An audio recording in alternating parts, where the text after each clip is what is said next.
Lagi pengen nostalgia nih sama film zaman SD. Siapa di sini yang pernah nonton film vampir Cina? Filmnya tuh kocak, diwarnai dengan aksi-aksi konyol seperti menahan nafas hingga menggunakan jimat yang ditempel pada kening vampir. Seperti film yang satu ini menceritakan tentang Guru Gao, seorang ahli spiritual. Dia diminta untuk memindahkan posisi makam milik mendiang ayah Tuan Yap. Sayangnya, prosesnya tidak berjalan mulus. Mayatnya malah hidup berubah jadi vampir yang ingin membunuh keluarganya sendiri. Bagaimana nih Guru Gao akan mengatasinya? Penasaran? Kuy, langsung aja kita ke ceritanya. 哥上路了。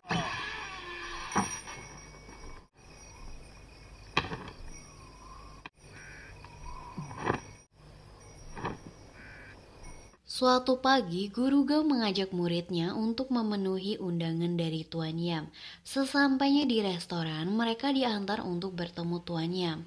Tidak lama kemudian, anak perempuan Tuan Yam yang bernama Ting Ting juga udah datang. Ternyata, Tuan Yam ini berniat untuk memindahkan posisi makam ayahnya. Guru Gao menyuruhnya untuk mempertimbangkan hal itu, sedangkan Tuan Yam tuh tetap kekeh harus dipindahin biar dia makin kaya. Terpaksa deh Guru Gao menyetujuinya.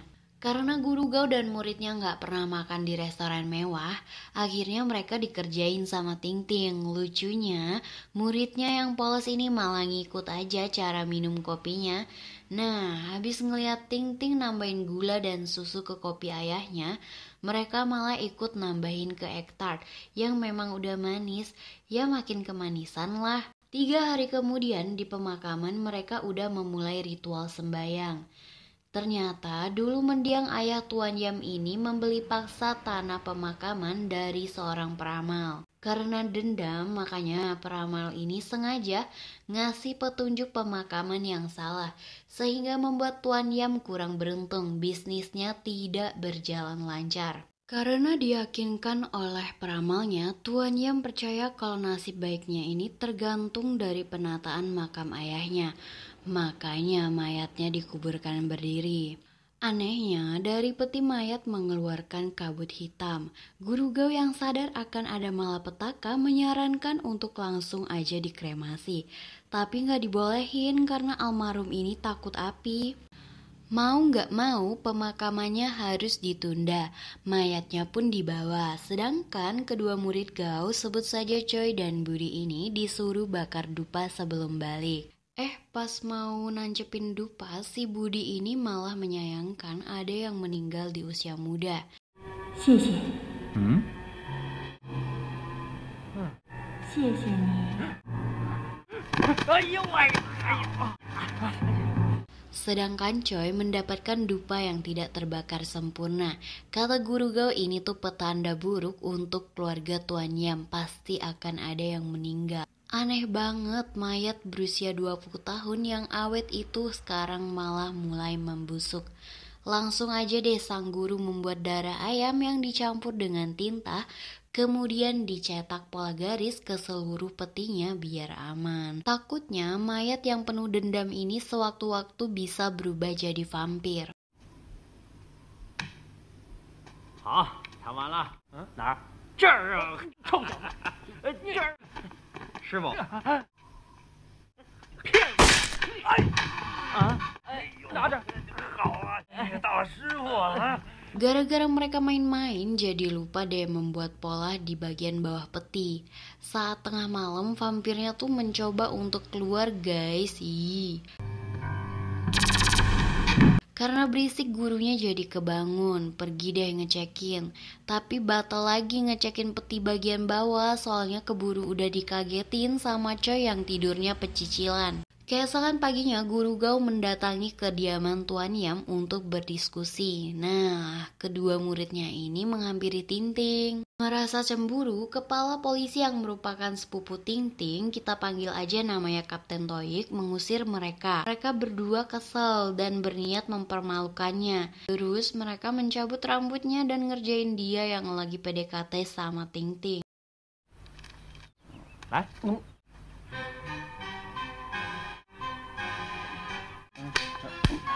别停啊！哦，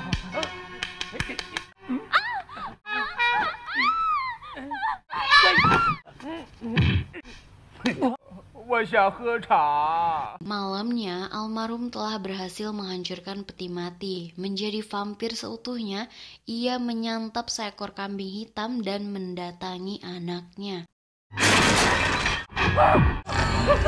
Pagi harinya, semua heboh dengan kematian Tuan Yam yang mengenaskan. Toyik ini tuh kayak polisi jalur orang dalam ya. Ngasal banget mendiagnosa Tuan Yam nih dibunuh pakai panah.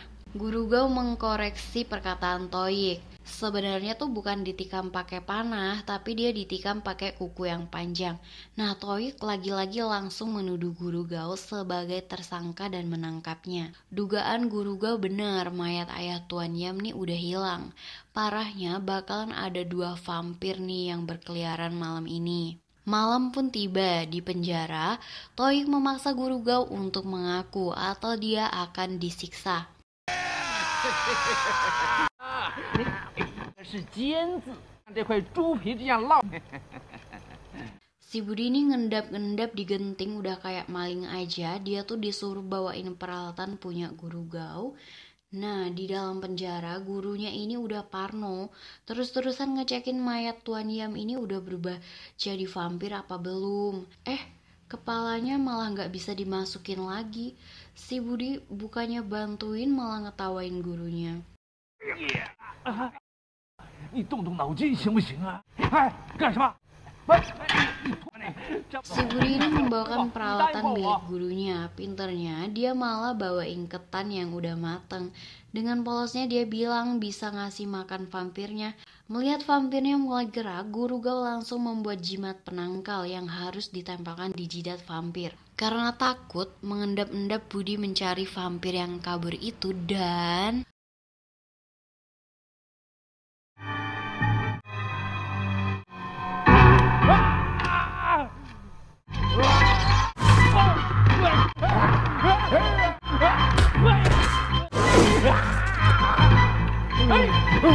Gara-gara berisik, petugas pun berdatangan. Enggak merasa aneh ngeliat pamannya berdiri, Toyik langsung menyuruh bawahannya untuk mengembalikan pamannya ke kasur. Melihat ada penyusup, Toyik langsung nyuruh bawahannya untuk keluar, mengunci pintu, dan apapun yang terjadi mereka tuh enggak boleh bukain pintu. 表姨夫，您看， 不撕下来啊！ Ketika dia nembakin Budi, dia nggak sadar kalau pamannya tuh udah di belakangnya. Akhirnya dia sadar pamannya tuh udah jadi vampir.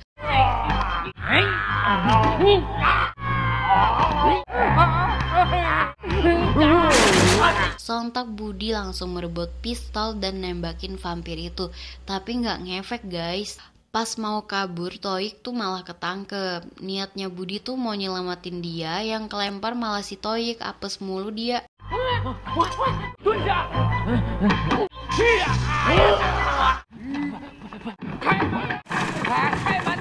Bahkan bawahnya ini patuh banget, nggak mau bukain pintu buat Toyik. Pas dibuka dan ngeliat vampir, malah kabur. Kualat kan? 救命啊！快把钥匙！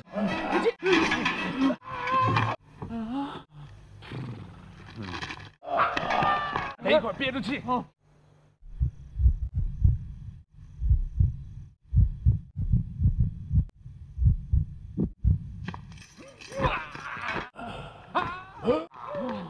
Saat keluar dari jeruji, dengan kompak Guru Gao dan muridnya menghabisi vampir Tuan Yam. Akhirnya vampirnya tuh mati dibakar. Sedangkan vampir yang satunya menghampiri Choi dan Ting Ting. Awalnya sok ngelindungi, si Choi ini malah sembunyi di balik Ting Ting. Mereka bersembunyi di balik lemari sembari menahan nafas.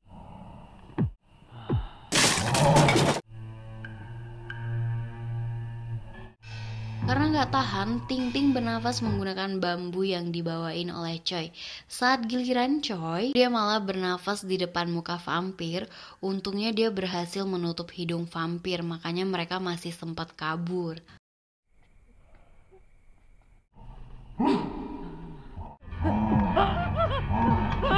Akhirnya mereka tertolong nih, Guru Gao datang tepat waktu. Sialnya saat bantuin benangnya malah putus, membuat Choi dicengkram sama vampir.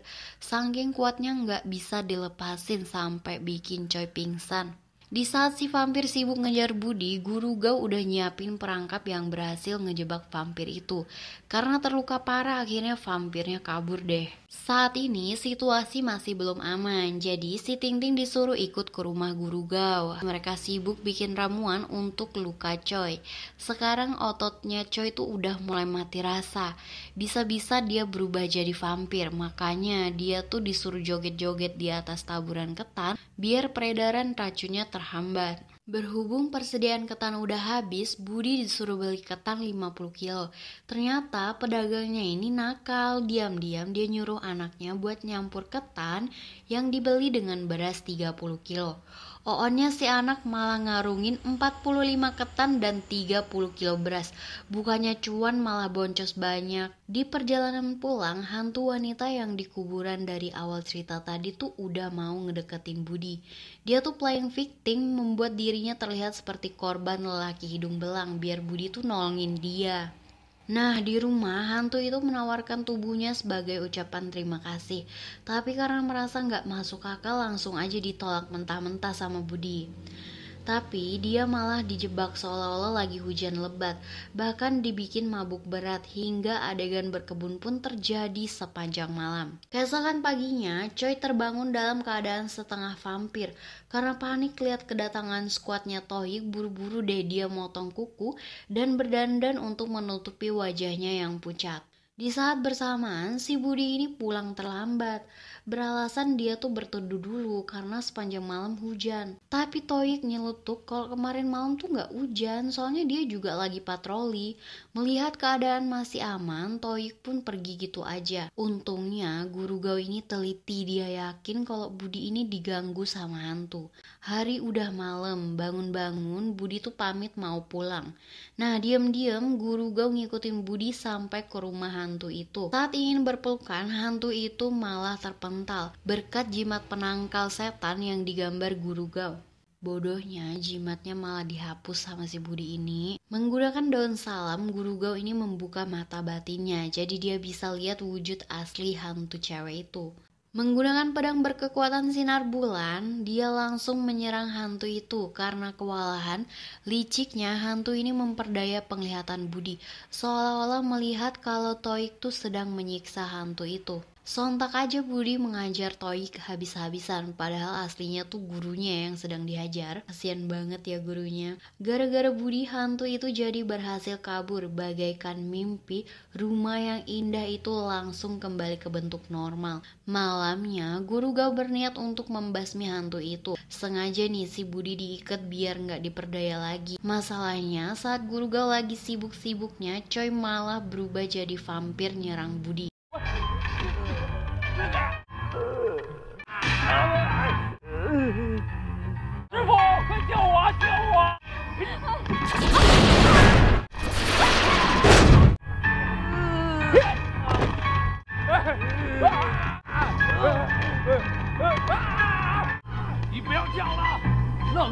Memanfaatkan daun pintu, hantu itu berhasil lepas dari jebakan guru dan menyelamatkan Budi dari serangan vampir. Nah, Budi ini memohon agar Guru Gao mengampuni hantu itu.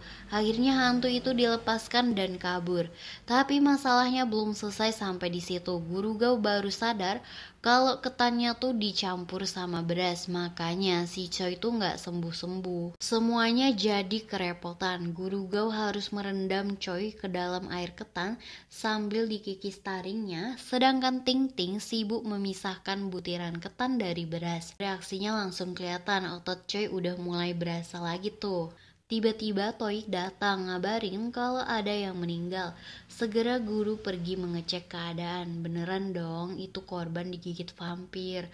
Karena trauma sama kejadian vampir di penjara, Tohik menyetujui Guru Gao untuk langsung membakar mayatnya. Akhirnya vampir itu berhasil menemukan Ting Ting.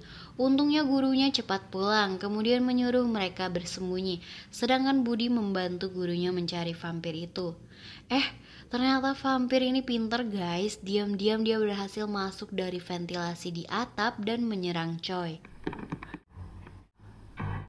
你看清楚一点。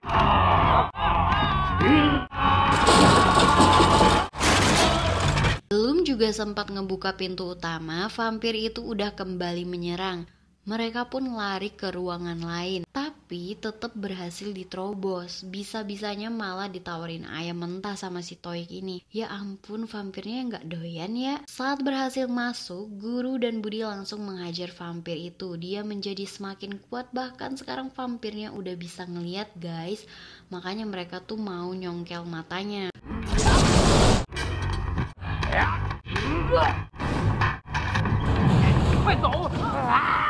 Kebetulan Guru Lam udah pulang membawa pasukan vampirnya. Mengerahkan pasukannya, dia berusaha semampunya untuk membantu. Tapi apalah daya, upayanya gagal guys karena kalah kuat.